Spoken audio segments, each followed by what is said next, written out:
The word virtue can make secular audiences uneasy. It sounds moralistic, old-fashioned, even oppressive. But stripped of religious packaging, virtue simply means this: the habits that make us reliable to one another.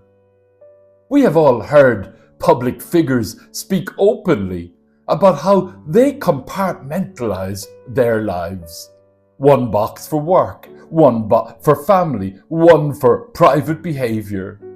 Surgeons do the same, and rightly so, temporarily setting aside emotion in the service of saving a life. Scottish philosopher Alistair MacIntyre warned that modern people live in compartments, different norms for different parts of life. But virtues, he says, requires unity of life. Fragmented lives cannot sustain virtue. Psychology offers a helpful yet unsettling insight into this dynamic. Carl Jung spoke of compartmentalization as a defense mechanism, a way of keeping contradictory values, desires, or behaviors separated so that we do not feel the full weight of inner conflicts. It allows a person to function, but at a cost. The self becomes fragmented. We live in parts rather than as a whole. This weekend's gospel challenges this fragmentation with startling force. Jesus says, if your right eye causes you to sin, tear it out.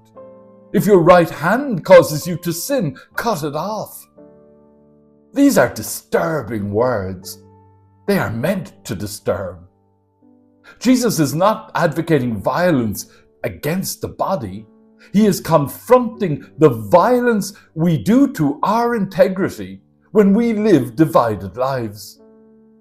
What Jesus is attacking is not desire as such, but the habit of cutting our lives into moral compartments. Faith here, desire there, church on Sunday, but behavior untouched by faith during the week. In Matthew 5, Jesus recasts the law. You have heard it said, but I say to you. Jesus moves the law from external compliance to inner coherence, from outward behavior to the formation of the heart, from mere appearance to genuine virtue. Our first reading from the book of Ecclesiasticus declares that God takes us seriously enough to give us freedom. If we choose, we can keep His commandments. Before us are fire and water, blessing and harm, and God waits for us to stretch out our hand and decide.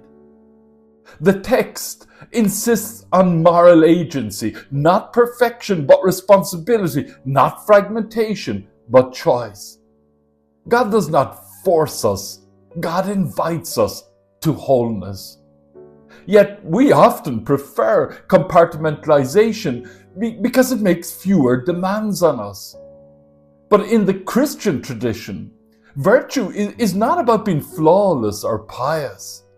As Dominican Herbert McCabe once said, it is about becoming more fully human. Rowan Williams echoes this when he describes virtue as the slow education of desire. Virtue integrates who we are, body, desire, conscience, faith, into a coherent life oriented towards love. Compartmentalization, by contrast, allows us to say, this part of my life doesn't count. Jesus names one of the most painful areas where this happens: lust and adultery. He does not soften the language, he intensifies it. Why? Because he knows how easily relationships collapse when desire is disconnected from responsibility, when intimacy is severed from commitment, when secrecy replaces truth. Adultery doesn't begin with betrayal. It begins with secrecy. And what is hidden grows strong, while what is shared grows weak. Jesus' language shocks because the consequences are real. Families fracture, trust dissolves, people carry shame for decades. His words are not cruel, they are painfully compassionate. The same dynamic can be seen not only in individuals, but in societies. Ireland is a poignant example. For decades, we compartmentalized faith and reality. We proclaimed Christian values publicly while ignoring suffering privately. We protected institutions while silencing victims. Religion occupied one box, power another, conscience another still. The result was not virtue, but moral collapse. St. Paul in the second reading speaks of a wisdom that is not of this age. It is a wisdom revealed by the Spirit, a wisdom that sees the whole person, the whole community, the whole truth. The Spirit searches everything, even the depths of God. That is the opposite of compartmentalization. It is a call to depth, integration, honesty. This is why Jesus' words about cutting off hands and tearing out eyes are so important. He is saying, do not amputate parts of your moral life and expect to be whole.